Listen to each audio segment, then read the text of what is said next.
Namaskar. A warm welcome to World News and Indian Perspective on All India Radio. This is Prashant Kumar Sinha bringing glimpses of major developments of the day from across the globe. The headlines: India reiterates its commitment to universal, verifiable and non-discriminatory nuclear disarmament at the UN. UN Secretary General warns world lives in the shadow of nuclear catastrophe fueled by growing distrust and tensions. World's longest all-weather double-lane tunnel opens in India. New Delhi asks WTO to waive intellectual property rules to speed up efforts against COVID-19. And Sudan government and rebels ink Juba peace agreement to resolve decades-old conflict in the region.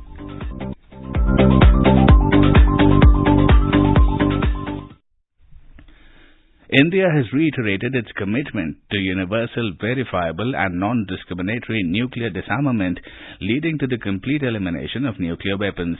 Foreign Secretary Harsh Vardhan Shringla shared India's view at the plenary meet to mark the International Day for the Total Elimination of Nuclear Weapons. He said nuclear disarmament can be achieved through a step-by-step process by a universal commitment and a multilateral framework. India has underlined the need for meaningful dialogue among all states possessing nuclear weapons for building trust and confidence. The Foreign Secretary said India espouses the policy of no first use against nuclear weapon state and non-use against non-nuclear weapons states.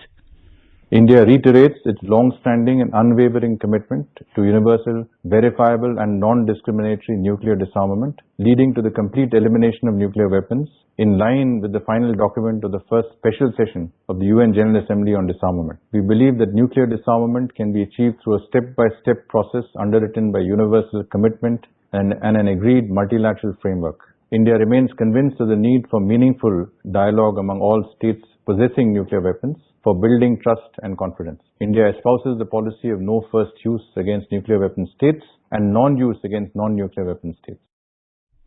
Mr. Shringla expressed hope that the high-level event would bring in focus the need to mobilize global will towards nuclear weapons-free world. The high-level event was held on the International Day of Non-Violence on Mahatma Gandhi's birthday on 2nd of October. Speaking at the meeting, UN Secretary General Antonio Guterres warned that the world is living in the shadow of nuclear catastrophe. It is fueled by growing distrust and tensions between the nuclear powers. The General Secretary said that the Nuclear Non-Proliferation Treaty marks its 50th anniversary this year and remains the cornerstone of nuclear disarmament and efforts to prevent the spread of nuclear weapons. The 5-year review of its implementation was postponed because of the COVID-19 pandemic until next year. Mr. Guterres urged all parties to use the extra time to strengthen the treaty. This includes making tangible progress towards the elimination of nuclear weapons. States possessing nuclear weapons have a responsibility to lead this endeavor, including by fulfilling their existing disarmament commitments and by taking practical steps to reduce nuclear risk. Especially in today's tense international security environment, with rising friction between major powers, such steps are more necessary than ever. Ultimately, however, the only way to completely eliminate nuclear risk is to completely eliminate nuclear weapons. The Treaty on the Non-Proliferation of Nuclear Weapons remains the cornerstone of the nuclear disarmament and non-proliferation regime. The world's longest double-lane tunnel opened in India on Saturday. Prime Minister of India, Narendra Modi, inaugurated the strategically important all-weather Atal Tunnel at Rohtang in Himachal Pradesh. Atal Tunnel Rohtang is the world's longest 9.02-kilometer double-lane tunnel located at an altitude of 10,040 feet. India and South Africa have asked the World Trade Organization to waive some provisions in the international agreements that regulate intellectual property rights. This would speed up efforts to prevent, treat and contain the COVID-19 pandemic and make sure developing countries are not left behind. Both nations are concerned if the new treatments and vaccines for COVID-19 would be made available promptly and affordably to meet global demand. This is All India Radio giving you the world news. Sudan's transition government and several rebel groups signed a peace agreement on Saturday. The Juba peace agreement is aimed at resolving decades of regional conflicts which left millions displaced and hundreds of thousands dead. Sudan's civilian and military leaders said that ending conflicts is a top priority to help bring democracy and peace to a country in crisis. The deal sets out terms to integrate rebels into the security forces. It offers political representation, economic and land rights to rebels. UN Secretary General Antonio Guterres said the signing of the Juba peace agreement signals the dawn of a new era for the people of Sudan. The signing of the Juba peace agreement signals the dawn of a new era for the people of Sudan. It is a milestone on the road to achieving sustainable peace and inclusive development. Today's ceremony has special meaning for the people of Darfur, offering hope for a more peaceful and prosperous future. The United Nations has been proud to support the Darfur track of the talks through the UN African Union mission in Darfur. Now it is critical that the agreement translates into tangible improvements in people's lives. Now let's take a look at coronavirus updates from around the world. According to WHO data, the number of infected cases has crossed 34.39 million worldwide. India continues to occupy the top global position as a country with the maximum number of recoveries. The total recoveries has crossed 5.4 million today. India has maintained its global position with one of the lowest case fatality rates, CFR, when compared to several other countries. While the global CFR stands at 2.97% as on date, the comparative figure for India is at 1.56%. U.S. President Donald Trump has been shifted to Walter Reed National Military Medical Center in Maryland. The U.S. President informed about his trip to the hospital through a short video that he shared on Twitter. In his message, Mr. Trump thanked his well-wishers for their support and said he is doing very well. The White House said on Friday that President Donald Trump is being evaluated by a team of experts and they would be making recommendations to the President and the First Lady in regard to the next best steps.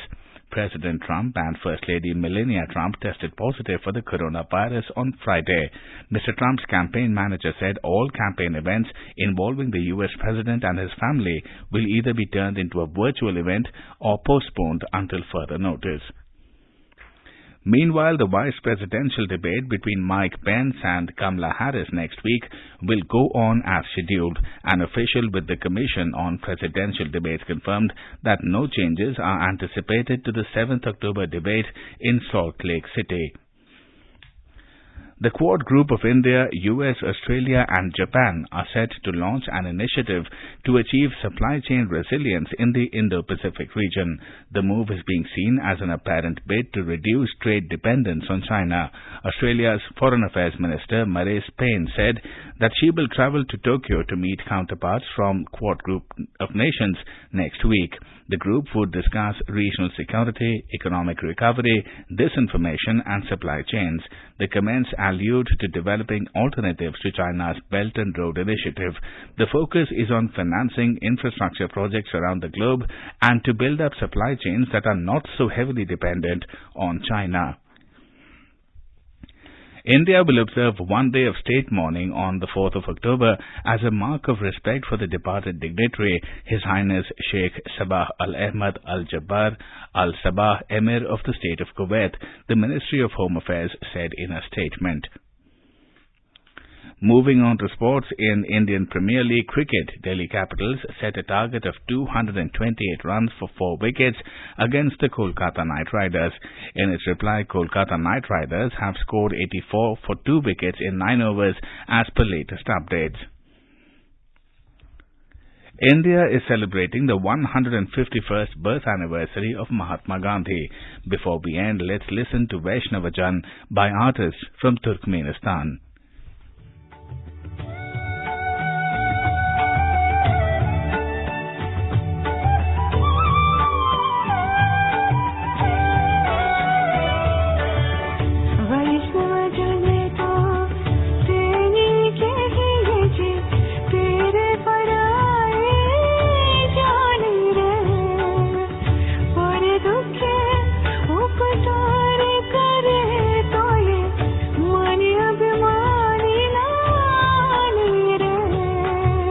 And with that, we end this bulletin. See you at the same time tomorrow with the next edition of World News.